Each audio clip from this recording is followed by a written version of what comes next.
Hello everyone, आपका स्वागत है एक और नई वीडियो में। आज हम डिस्कस करेंगे जीनोम कॉम्प्लेक्सिटी एंड रीएसोसिएशन काइनेटिक्स के बारे में। जितना भी जेनेटिक मटेरियल प्रेजेंट होता है एक ऑर्गेनिज्म में या और एक उसके सेल में, उसे हम जीनोम कहते हैं। अगर हम बात करें यूकैरियोटिक जीनोम की, तो यूकैरियोटिक जीनोम बनता है दो चीज़ों से, एक न्यूक्लियर जीनोम और दूसरा ऑर्गेनरी जीनोम। न्यूक्लियर जीनोम में भी दो तरह की सीक्वेंसेस पाई जाती हैं, जैसे एक कोडिंग रीजन और दूसरा non coding region. Coding region में आ गया जैसे प्रोटीन सीक्वेंसेस और जो सीक्वेंसेस कोड करती है आरआरएनए के लिए, टीआरएनए के लिए।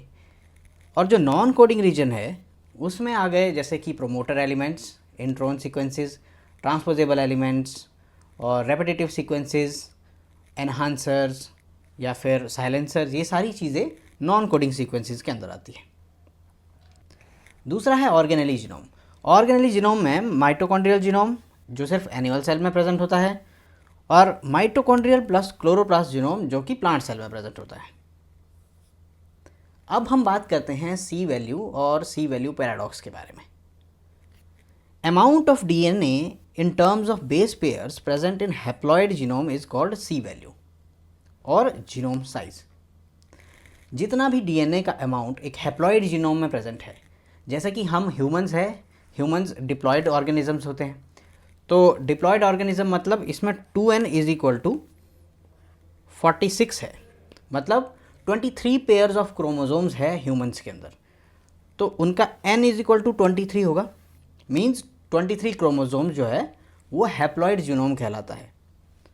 तो हैप्लॉयड जीनोम में जितना भी अमाउंट का डीएनए प्रेजेंट है इन टर्म्स ऑफ बेस पेयर, उसे हम सी वैल्यू बोलते हैं। और वैसे ही राइस का 2n इज इक्वल टू 24 होता है प्लांट्स में, और n इज इक्वल टू 12 है। 12 क्रोमोजोम होते हैं राइस में, जो कि उसका हैप्लॉइड जीनोम कहलाता है। अब सी वैल्यू पैराडॉक्स क्या है? जैसे जैसे हम एवोल्यूशन को देखते हैं, लोअर यूकैरियोट्स से हायर यूकैरियोट्स और या फिर प्रोकैरियोट्स से लेकर हायर यूकैरियोट्स की तरफ, तो हम अगर देखते हैं कि जैसे आप यहाँ देखिए, प्रोकैरियोट्स में जैसे जैसे जीनोम का साइज़ बढ़ रहा है 0.58 MB से 4.6 MB तक, नंबर ऑफ़ जीन्स भी बढ़ रहे हैं 500 से 4400 तक। इसका मतलब है नंबर ऑफ़ जीन्स जब बढ़ते हैं तो जीनोम कॉम्प्लेक्सिटी बढ़ती है। अब जीनोम कॉम्प्लेक्सिटी क्या है? जीनोम कॉम्प्लेक्सिटी का मतलब है कोई ऑर्गेनिज्म कितना कॉम्प्लेक्स है, उसके अंदर किस तरह की प्रोसेसेस चल रही है, किस तरह की सेल्यूलर प्रोसेसेस है, मेटाबॉलिक प्रोसेसेस है, वो किस तरह से फंक्शन करता है।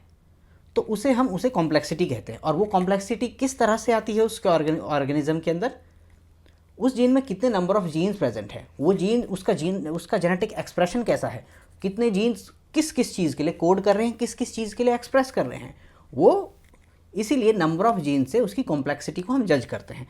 तो जैसे प्रोकैरियोट्स में देखा गया है और यही लोअर यूकैरियोट्स में भी देखते हैं कि जब जीनोम का साइज़ बढ़ता है तो वहाँ पे उसका नंबर ऑफ़ जीन्स भी बढ़ते हैं।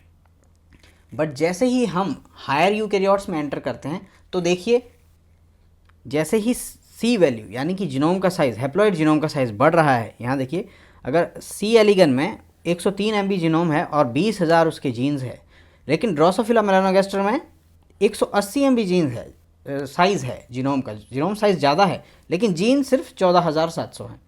वहीं ह्यूमंस में अगर 3,200 MB जीनोम साइज़ है और 20,000 जीन्स है, और माउस में 2,600 MB ओनली जीनोम साइज़ है लेकिन 22,000 उसमें जीन्स है, ज़्यादा है। यही नहीं, अगर प्लांट्स में देखिए, राइस में सिर्फ 430 MB जीनोम साइज़ है राइस का, और 45,000 उसके जीन्स हैं। वहीं अगर हम मेज़ की बात करें तो 2,200 MB उसका जीनोम साइज़ है, लेकिन जीन्स 45,000 अराउंड राइस के बराबर ही है। तो यहाँ देखिए, ये यहाँ तक तो ठीक था कि जब जीनोम साइज़ बढ़ रहा है, मान लो सी वैल्यू बढ़ रही है, तो कॉम्प्लेक्सिटी भी जीनोम की बढ़ रही है। और जैसे ही हम हायर यूकैरियोट्स में आते हैं फिर ये चीज़ काम नहीं करती है। तो इसी को बोला जाता है सी वैल्यू पैराडॉक्स। अब जीनोम कॉम्प्लेक्सिटी किस तरह से पता करें? सी वैल्यू से भी पता नहीं कर सकते क्योंकि कितना जीनोम कोई कॉम्प्लेक्स है। तो इसके लिए हम अपनाते हैं रीएसोसिएशन काइनेटिक्स। रीएसोसिएशन काइनेटिक्स में क्या होता है कि हम डीएनए को पहले डीनेचर करते हैं, सिंगल सिंगल स्ट्रैंड डीएनए में बांटते हैं, फिर उसके बाद उसको फिर से रीनेचर करवाया जाता है और उस रेट ऑफ रीनेचुरेशन को हम देखते हैं, तब हमें पता चलता है कि किस ऑर्गेनिज्म का जीनोम कितना कॉम्प्लेक्स है। इसीलिए इसे रीएसोसिएशन काइनेटिक्स कहते हैं या रीनेचुरेशन काइनेटिक्स कहते हैं। ये किस किस फैक्टर्स के ऊपर डिपेंड करता है? कंसंट्रेशन ऑफ डीएनए सबसे पहला। कंसंट्रेशन ऑफ डीएनए, मान लो जैसे कि कोई ऑर्गेनिज्म है, एक ऑर्गेनिज्म है जिसका जीनोम साइज़ मान लो 1 MB है और दूसरा ऑर्गेनिज्म है उसका जीनोम साइज़ 10 MB है, और लेकिन हमने उन दोनों के डीएनए की कंसंट्रेशन बराबर बराबर ले ली। यहाँ देखिए, मान लो एक ऑर्गेनिज्म है 1 MB भी क्यों, एक ऑर्गेनिज्म है जिसका जीनोम साइज़ है 10 KB और दूसरे का है 50 KB, लेकिन हमने उसकी कंसंट्रेशन ले ली मान लो 2 नैनोग्राम और इसकी भी ले ली 2 नैनोग्राम। अब देखिए इसमें 10 KB की कितने ज़्यादा रिपीट्स होंगे जब 2 नैनोग्राम डीएनए होगा, और 50 KB के कितने रिपीट्स होंगे जो 2 नैनोग्राम डीएनए होगा। कंसंट्रेशन डीएनए की बराबर है, लेकिन उस डीएनए की कंसंट्रेशन में इस डीएनए के रिपीट्स ज़्यादा होंगे और इस डीएनए के रिपीट्स कम होंगे, तो ये डीएनए जल्दी से रीअनील कर जाएगा, जबकि ये वाला डीएनए इसको टाइम लगेगा क्योंकि इसके पास इसके लिए कॉम्प्लीमेंट्री सीक्वेंसेस बहुत ज़्यादा है उस डीएनए की कंसंट्रेशन में एज़ कम्पेयर टू इस डीएनए में। इसीलिए concentration of DNA is important factor for this. दूसरा है टाइम, हम कितना टाइम देते हैं किसी उस प्रोसेस को होने में, डीनेचर होने में, रीएसोसिएट होने में कितना टाइम देते हैं वो भी मैटर करता है। तीसरा है टेम्परेचर, किस टेम्परेचर पे डीएनए डीनेचर होता है, और रीएसोसिएट होता है। टेम्परेचर में जो कि मेल्टिंग टेम्परेचर होता है, जिस टेम्परेचर पे डीएनए सिंगल सिंगल स्ट्रैंड्स में बनता है उसे मेल्टिंग टेम्परेचर बोलते हैं, और उसका अगर हम 25 डिग्री बिलो टेम्परेचर देखें तो वो उसे हम रीएसोसिएशन टेम्परेचर बोलते हैं। और टेम्परेचर भी किस तरह से हम टेम्परेचर दे रहे हैं, बिकॉज इस स्टेप में टेम्परेचर स्लोली टेम्परेचर को लो किया जाता है। और नेक्स्ट है आयनिक स्ट्रेंथ ऑफ द सॉल्यूशन।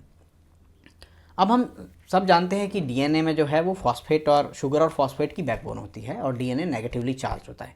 जब डीएनए को तोड़ा जाता है, अब नेगेटिवली चार्ज डीएनए के सिंगल सिंगल स्ट्रैंड है, वो आपस में अगर रीअनील करने के लिए आएंगे, मतलब वो हाइड्रोजन बॉन्ड्स अगर बनाने वापस आएंगे, लेकिन दोनों में नेगेटिव नेगेटिव चार्ज है, उसकी वजह से क्या होता है कि जो चार्ज में इसमें रिपल्सिव फोर्सेस होती है और सेम चार्ज एक दूसरे से दूर भागते हैं, तो उसको न्यूट्रलाइज करने के लिए आयनिक स्ट्रेंथ ऑफ द सॉल्यूशन, मतलब उसमें Na पॉजिटिव या K पॉजिटिव कैटायंस यूज़ किए जाते हैं ताकि वो उस चार्ज को न्यूट्रलाइज कर दें और डीएनए अच्छे से रीअनील हो पाए। तो आयनिक स्ट्रेंथ भी इस तरह से इन्वॉल्व है। पांचवा है viscosity of the solution. Viscosity का मतलब है कि आपका जो सॉल्यूशन है वो कितना प्योर है, कहीं उसमें कोई कंटेमिनेशन तो नहीं है। अगर उसमें कोई प्रोटीन की कंटेमिनेशन है या किसी आरएनए की कंटेमिनेशन है तो वो भी इसको किसी तरह से हिंडर करेगा प्रोसेस को जब भी रीएसोसिएशन होगी। और नेक्स्ट है स्टेप्स इन्वॉल्व। इसमें क्या क्या स्टेप्स इन्वॉल्व है?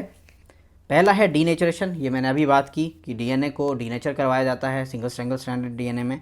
फिर दूसरा है कूलिंग, वो भी स्लोली कूल किया जाता है ताकि टाइम मिले सिंगल स्ट्रैंड को डबल स्ट्रैंडेड डीएनए में कन्वर्ट होने में।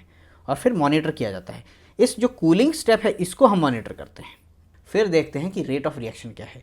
और ये सेकेंड ऑर्डर काइनेटिक्स है। सेकेंड ऑर्डर काइनेटिक्स का मतलब है, जैसे कि हम सब लोग जानते हैं फर्स्ट ऑर्डर काइनेटिक्स, मतलब कि अगर एक रिएक्शन की डिपेंडेंसी एक सबस्ट्रेट के ऊपर है, मतलब एक सबस्ट्रेट को अगर चेंज करने से रिएक्शन में कुछ चेंज आता है तो उसे फर्स्ट ऑर्डर काइनेटिक्स बोलते हैं। लेकिन अगर सबस्ट्रेट 2 है जिसकी वजह से रिएक्शन में चेंज आता है उसे सेकेंड ऑर्डर काइनेटिक्स बोलते हैं, क्योंकि यहाँ पे 2 स्ट्रैंड इन्वॉल्व है और जब ये एक दूसरे में हाइड्रोजन बॉन्डिंग करेंगे और डबल स्ट्रैंडेड डीएनए बनाएंगे तो इसमें 2 स्ट्रैंड इन्वॉल्व है, इसीलिए इसे सेकेंड ऑर्डर काइनेटिक्स बोला जाता है। अब देखते हैं इसकी इक्वेशंस के बारे में। If C is the concentration of single stranded DNA at time t, then इसकी इक्वेशन रीएसोसिएशन काइनेटिक्स की इक्वेशन किस तरह से एक्सप्रेस की जाती है, dc/dt is equal to kc², जिसमें कि c है concentration of single stranded DNA at time t, और इसमें माइनस साइन इसलिए लगा है क्योंकि सिंगल स्ट्रैंडेड डीएनए की कंसंट्रेशन धीरे धीरे कम होती जाती है और डबल स्ट्रैंडेड डीएनए की कंसंट्रेशन धीरे धीरे बढ़ती है। तो k है हमारा रेट कांस्टेंट कि किस रेट से ये प्रोसेस हो रहा है। If C0 is the initial concentration of single stranded DNA at time 0, जब हम मॉनिटर करना स्टार्ट करते हैं उस टाइम सारे डीएनए सिंगल स्ट्रैंड में प्रेजेंट है, क्योंकि डीनेचर के एकदम बाद हम मॉनिटर करना स्टार्ट करते हैं। तो उस टाइम जो कंसंट्रेशन होती है सिंगल स्ट्रैंडेड डीएनए की इनिशियल कंसंट्रेशन, उसे हम C0 कहते हैं। तो इक्वेशन इस तरह से बनती है, इसमें मैं इंटीग्रेशन या कुछ नहीं करूँगा, ये डायरेक्टली जो इक्वेशन है वो क्या आती है इंटीग्रेट करने के बाद, वो है C/C0 is equal to 1/1 plus k cot, जिसमें कि C0 है concentration of completely denatured DNA, मतलब सिंगल स्ट्रैंडेड डीएनए इनिशियली। जब सिंगल स्ट्रैंडेड डीएनए से हाफ डीएनए डबल स्ट्रैंड में कन्वर्ट हो जाता है तो C/C0 इज इक्वल टू 0.5। ये कैसे आया? अब देखिए, अगर C0 मतलब हमारे सिंगल स्ट्रैंडेड डीएनए की कंसंट्रेशन मान लो 2 है इनिशियल कंसंट्रेशन, और उसके बाद वो 1 हो गई क्योंकि हाफ हो गई, 1 हो गई, तो 1/2 क्या हुआ? 0.5। 0.5 इसकी वैल्यू है। मान लो 100 है, 100 के बाद वो 50 हो गई, सेम 0.5। तो इसीलिए जब रीनेचुरेशन हाफ कंप्लीट हो जाती है तो C/C0 is equal to 0.5 at time half time हो जाता है, क्योंकि हाफ टाइम कंप्लीट हो गया है। अब इक्वेशन क्या बनती है? C/C0 इसी पुरानी इक्वेशन में अगर हम नई वैल्यू डाल दे तो 0.5 is equal to this equation, और अगर इसको रीअरेंज करें तो फाइनली जो हमारे पास इक्वेशन बन के आती है, जो कि इंपॉर्टेंट है याद रखने के लिए, वो है cot half is equal to 1/k। k है रेट कांस्टेंट। इसका मतलब क्या हुआ कि अगर cot हाफ कंस्टेंट, ये जो रेट कांस्टेंट है ये इन्वर्सली प्रोपोर्शनल है एक्चुअली cot हाफ के, मतलब अगर cot हाफ की वैल्यू इंक्रीज करेगी तो जो रेट होगा रिएक्शन का वो स्लो होगा। जितना cot हाफ ज़्यादा होगा रिएक्शन उतना स्लो होगा, जितना cot हाफ कम होगा रिएक्शन उतना ही फास्ट होगा। ये देखिए, ये टिपिकल रिप्रेजेंटेशन है एक रीएसोसिएशन काइनेटिक्स की। अब देखिए यहाँ पे ह्यूमन, ये कॉट कर्व है ह्यूमन डीएनए का। जैसे जैसे कॉट वैल्यू इंक्रीज़ हो रही है वैसे वैसे सिंगल स्ट्रैंडेड डीएनए डिक्रीज़ हो रहा है, मतलब वो डबल स्ट्रैंडेड डीएनए में कन्वर्ट हो रहा है। तो सबसे पहले जिसकी कॉट वैल्यू कम है, किसकी कॉट वैल्यू कम है यहाँ पे?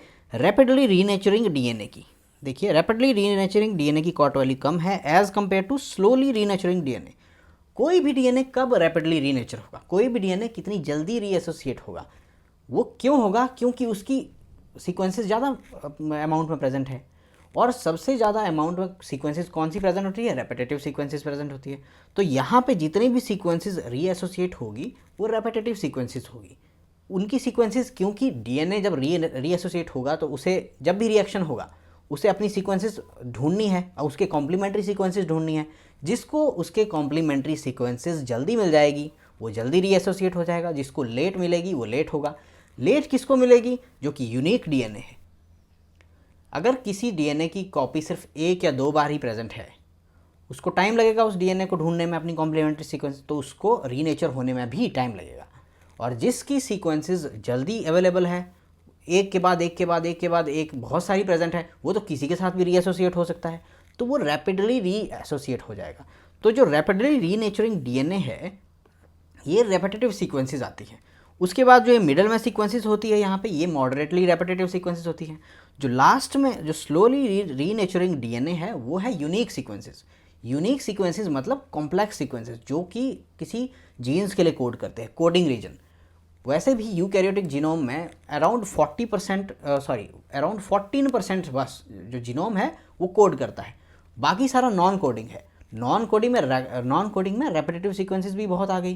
तो इसीलिए जो कॉम्प्लेक्स जीनोम है एक्चुअली वो बहुत कम है तो उसके पास कम सीक्वेंसेस है, तो उसको जब रीएसोसिएट होना है तो उसमें टाइम लगेगा।